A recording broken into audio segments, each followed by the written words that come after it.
Hello, future designers. Welcome back to our YouTube channel. This is Subra Fatma, NIFT Alumni, and your design mentor. So, guys, आज हम discuss करेंगे यूसीट की 4 months की strategy. Okay, so basically UCEED exam जो है वो जनवरी में ही होते हैं, राइट? तो क्या स्ट्रैटेजी होनी चाहिए इसके लिए? आप सबके बहुत ज़्यादा कमेंट्स आ रहे थे कि मैम हमें स्ट्रैटेजी एक प्रॉपर स्ट्रैटेजी जाननी है इसकी, ताकि हमारे लिए इजी हो जाए इसको क्रैक करना, राइट? सो चलिए स्ट्रैटेजी देखते हैं कि क्या हो सकती है यूसीट के लिए. Pre exam approach. पहले एग्जाम अप्रोच को समझने की कोशिश करते हैं. तो पहला पॉइंटर है वो है familiarise yourself with exam pattern. मतलब सबसे पहले स्ट्रक्चर ऑफ एग्जाम और एग्जाम कैसे होता है, राइट? इसका पैटर्न क्या है, वेटेज कितना है, राइट? कैसे मार्क्स डिस्ट्रीब्यूटेड होते हैं, कौन कौन से टॉपिक आते हैं, ये कवर करने की कोशिश करिए. कैसे? आप ऑफिशियल वेबसाइट पे जाइए यूसीट की और वहां से सिलेबस को डाउनलोड कर लीजिए. Okay, next, review the syllabus. जब आप सिलेबस को डाउनलोड कर लेंगे तो उसमें से टॉपिक्स देखिए, कौन कौन से टॉपिक्स हैं, राइट? कौन कौन से टॉपिक्स वो बोल रहा है कि आ सकते हैं. ओके, और ये सारी चीजें आपको ऑफिशियल वेबसाइट पे ही सही मिलेंगी. बहुत सारी ऐसी रैंडम साइट्स है जो कि दावा करती है कि ये सिलेबस है, लेकिन मैं आपको हमेशा बोलूंगी ऑफिशियल वेबसाइट पे जाने का. नेक्स्ट, चलिए देखते हैं वेटेज की मार्क्स कैसे डिस्ट्रीब्यूट होते हैं. ओके, और कैसा क्वेश्चन पेपर का पैटर्न होता है. तो पार्ट ए में type of question, number of question, marks for incorrect, correct and attempted. ठीक है, ये समझने की कोशिश करते हैं. तो पहला होता है एनएटी, जिसको हम कहते हैं न्यूमेरिकल आंसर टाइप. इसमें 14 क्वेश्चन आते हैं. मार्क्स होता है करेक्ट आंसर के लिए 4 और रॉन्ग आंसर के लिए 0. ठीक है, marks for question not attempted again 0 and for total mark for this section is this 56.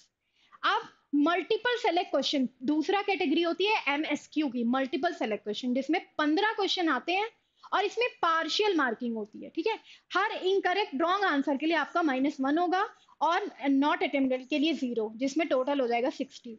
Next है मल्टीपल चॉइस क्वेश्चन, जिसे हम एमसीक्यू भी कहते हैं. इसमें 28 क्वेश्चन आते हैं और करेक्ट आंसर के लिए 3 मार्क्स मिलते हैं और रॉन्ग आंसर के लिए -0.7.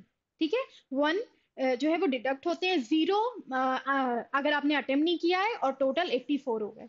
ठीक है, अब इन सब को मिला के टोटल नंबर ऑफ मार्क्स होते हैं सेक्शन के 200. ठीक है, 200. Next, aptitude syllabus for UCEED exam. चलिए एप्टीट्यूड को पहले समझने की कोशिश करते हैं कि एप्टीट्यूड में क्या क्या टॉपिक कवर होते हैं. पार्ट ए में विजुअलाइजेशन ऑफ स्पेटियल रीजनिंग. ठीक है, इसमें visualisation of 3D shapes, hidden figure and block counting, rotated blocks, matching pieces and parts, spatial analysis, understanding pattern, eye hand coordination, surface counting. Practical और scientific knowledge में gear and pulley problem, tool knowledge, basic physics concept, force, centre of mass, gravity, couple of force और inertia. ठीक है, ये सारे topics होते हैं. फिर ऑब्जर्वेशन और डिजाइन सेंसिटिविटी में फॉन्ट, ठीक है, analysis, spot the different, puzzle, digital number and 8 pieces. ठीक है, tracing and figure tracing without lifting pen. Okay, ये सारे टॉपिक हो गए. फिर अगर मैं इन्वायरमेंटल और सोसाइटी में देख लूँ, इसमें general awareness of environmental, social and cultural connection with design. और एरिया एंड वॉल्यूम में geometry, triangle and circle, 2D figure में एरिया, 3D फिगर में पॉलीगॉन्स. क्रिएटिविटी की बात कर लूँ तो उसमें आपको verbal and non verbal analogies, metaphor, science और सिंबल के बारे में नॉलेज होनी चाहिए. Next, analytical and logical reasoning में देख लूँ तो ability to analyse qualitative and quantitative information, जिसमें series, analytical reasoning and figure counting, paper folding, image analysis, analogy, mirror images, water images, pattern completion and figure matrix. ठीक है, वहीं अगर मैं देख लूँ इसमें तो cubes and dices, classification, construction of square and triangle. Verbal reasoning में blood relation, Venn diagram, direction sense, puzzle test, seating arrangement, speed, time and distance. ये सारे टॉपिक हो गए. ओके, ये है एनालिटिकल और लॉजिकल रीजनिंग के topic. Next, visualisation, spatial reasoning में visualisation of 3D shapes, hidden figure and block counting, matching pieces and parts. Analytical and logical reasoning में series, analytical reasoning, figure counting, paper folding. और area and volume में geometry, triangle. Language में reading comprehension और vocabulary based question. अब aptitude syllabus, ठीक है, आगे समझने की कोशिश करते हैं. इसमें लैंग्वेज जो होती है वो लैंग्वेज के बारे में बात हो रही है, जिसमें reading comprehension, vocabulary based question, one word substitution word, analogy, synonyms, antonym, word spelling. Grammar based question में sentence completion, cloze test, idiom and phrases, error spotting and parajumbles, ये सारे टॉपिक कवर होते हैं। Next, planning and conceptualising. ठीक है, पहले तो अपने आप को फैमिलराइज कीजिए पैटर्न से कि कैसा पेपर आता है, उसमें कैसे सेक्शन डिवाइड होते हैं, और पास्ट ईयर पेपर को एनालाइज कीजिए वेटेज समझने के लिए कि किस क्वेश्चन का कितना वेटेज होता है, ओके, और कौन से क्वेश्चन आ सकते हैं। नेक्स्ट, मंथ वन की प्लानिंग होनी चाहिए विजुअलाइजेशन और स्पेशल रीजनिंग से। इसमें स्मॉट analysis, spatial analysis, understanding pattern, eye hand coordination, surface counting. Analytical and logical reasoning में image analysis, analogy, mirror images. Area and volume में ज्योमेट्री, जिसमें सर्कल कवर कीजिए। और लैंग्वेज के लिए मैं बोलूंगी रीडिंग कॉम्प्रहेंशन में 1 पैसेज पर वीक और वोकैबुलरी में 20 वोकैब पर वीक। नेक्स्ट, मंथ टू की planning practical and scientific knowledge, जिसमें gear and pulley problem, tool knowledge, basic physics concept, force, centre of mass, gravity, inertia, font analysis, spot the difference, puzzle, digital number and 8 pieces, tracing without lifting 10. Okay, and analytical and logical reasoning में pattern completion, figure matrix, cube, dices, classification, construction of square, triangle and blood relation.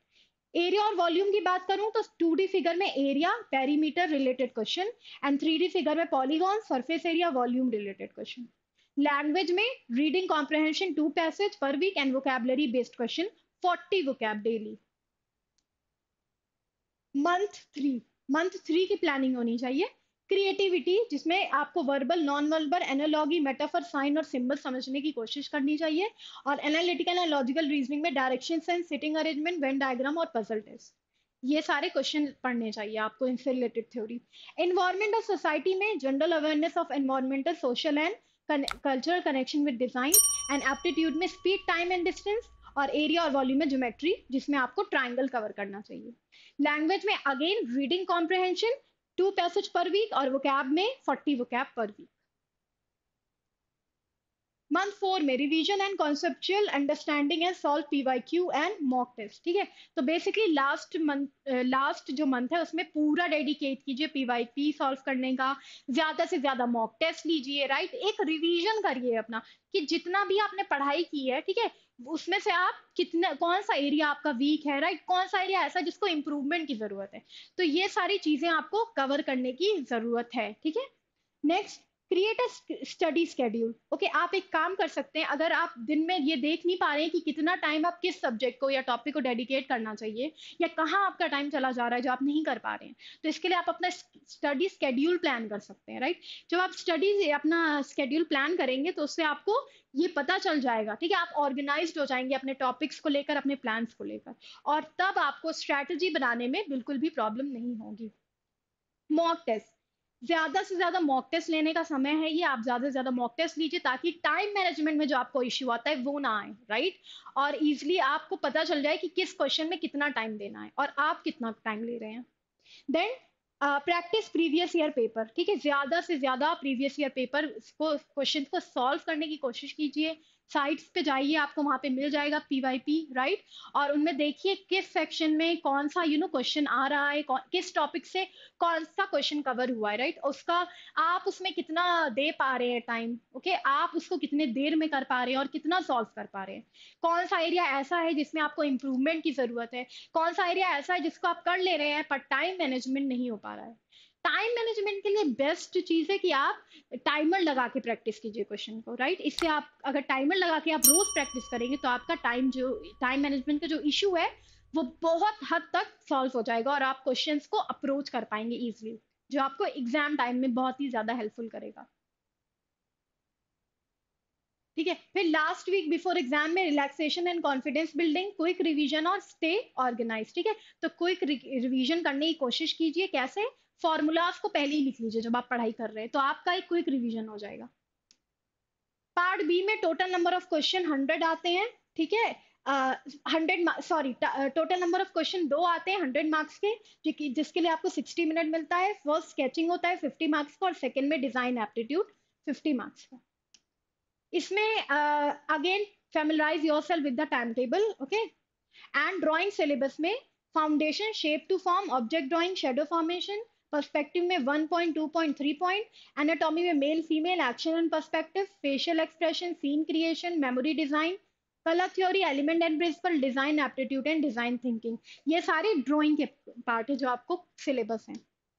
Foundation में month 1 की planning होनी चाहिए foundation, जिसमें आप shape to form, object drawing, shadow formation के बारे में समझे, बेसिक समझिए उसका, ठीक है। Familiarise yourself with the fundamental drawing concepts like shape, form, perspective, proportion, shading on composition, और स्केचिंग को प्रैक्टिस कीजिए, ठीक है। थोड़ा सा टाइम डेडिकेट कीजिए रोज और अपनी स्केचिंग स्किल्स को एनहांस कीजिए। वो तभी होगा जब आप रोज थोड़ा थोड़ा प्रैक्टिस करेंगे। 1-2 की planning, inspiration, planning and develop drawing skills, okay. तो इसमें आप 1 2 3 पॉइंट पर्सपेक्टिव समझने की कोशिश कीजिए, ठीक है। इनको और सिर्फ समझ कॉन्सेप्ट समझने के बाद खुद भी प्रैक्टिस कीजिए, टाइमर लगाइए और प्रैक्टिस कीजिए, देखिए आप कितना बना पा रहे हैं। Inspiration, planning and develop drawing skills, anatomy, male female action and perspective, scene creation और मेमोरी डिजाइन, ठीक है। जिसमें आप अपने प्रोजेक्ट पे स्टार्ट कर वर्क कर सकते हैं। क्या कर सकते हैं आप, क्वेश्चंस निकालिए और वहां से सॉल्व करने की कोशिश कीजिए उनको, ठीक है। जो कि male female action perspective, scene creation या मेमोरी डिजाइन पे बेस्ड हो। 1-3 में inspiration, planning and develop drawing skills, design aptitude को समझने की कोशिश कीजिए, डिजाइन थिंकिंग को पढ़ने की कोशिश कीजिए। प्रोडक्ट्स, जैसे कि आप घर में जो भी प्रोडक्ट देखते हैं उनके साथ क्या प्रॉब्लम आती है आपको, उसको समझिए, राइट। और देखिए कि आप उसमें क्या कंट्रीब्यूट कर सकते हैं, उसके लिए क्या सॉल्यूशन होना चाहिए। इसका स्टेप है कि empathise, define, ideate, prototype, test, ये सारी स्टेजेस हैं डिजाइन थिंकिंग की, उनको फॉलो करिए और उनसे सॉल्यूशन तक पहुंचने की कोशिश करिए। जैसे कि एक क्वेश्चन आता है हमेशा कि आइडेंटिफाई प्रॉब्लम सिचुएशन बेस्ड, जिसमें कि आपको वो यूसीड में एक बार एक क्वेश्चन आया था कि थर्ड क्लास कंपार्टमेंट है ट्रेन का, उसमें जो उनके उसके उस कंपार्टमेंट में जो पैसेंजर्स फेस कर रहे हैं प्रॉब्लम, वो आपको लिस्ट डाउन करनी थी, ठीक है। तो ऐसे सिचुएशनल बेस्ड प्रॉब्लम समझने की कोशिश कीजिए, ऐसे ही प्रोडक्ट बेस्ड प्रॉब्लम को के सॉल्यूशन निकालने की कोशिश कीजिए। Practice problem solving question and drawing related problems, learn design principle and color theory, solve design problems। यूसीड में बेसिकली प्रॉब्लम सॉल्विंग क्वेश्चन आते हैं, ठीक है, जो प्रॉब्लम्स को आइडेंटिफाई करना होता है आपको। Solve PYP and mock test, month 4 totally dedicate होना चाहिए पीवाईपी के लिए, पीवाईपी के लिए ज्यादातर मॉक टेस्ट लीजिए, पीवाईपी सॉल्व कीजिए और अपनी प्रैक्टिस को इनहेंस कीजिए। Last week before exam, relaxation and confidence building, quick revision and stay organise, ठीक है। तो लास्ट वीक ज्यादा मगिंग करने की जरूरत नहीं है, आपने जितना भी पढ़ा है, ठीक है, आपने अच्छा खासा मंथ 4 में रिवीजन किया, उसका मॉक लिया, ठीक है। अब आप एक रिलैक्स मोड में जाइए और वहां पे उन चीजों को देखने की कोशिश कीजिए जो जरूरी है, जैसे कि एडमिट कार्ड प्रिंट हुआ कि नहीं आपका, राइट, और आपके जितने भी स्टेशनरी के सामान है, ओके। और एक रिलैक्स माइंड के साथ जाइए, क्योंकि रिलैक्स माइंड ही क्रिएटिविटी प्रोड्यूस कर सकता है। Okay, so guys, this was all about UCET 4 months preparation strategy. If you like this video, subscribe our channel and please let us know on which video you want us to make the video. Okay, thank you.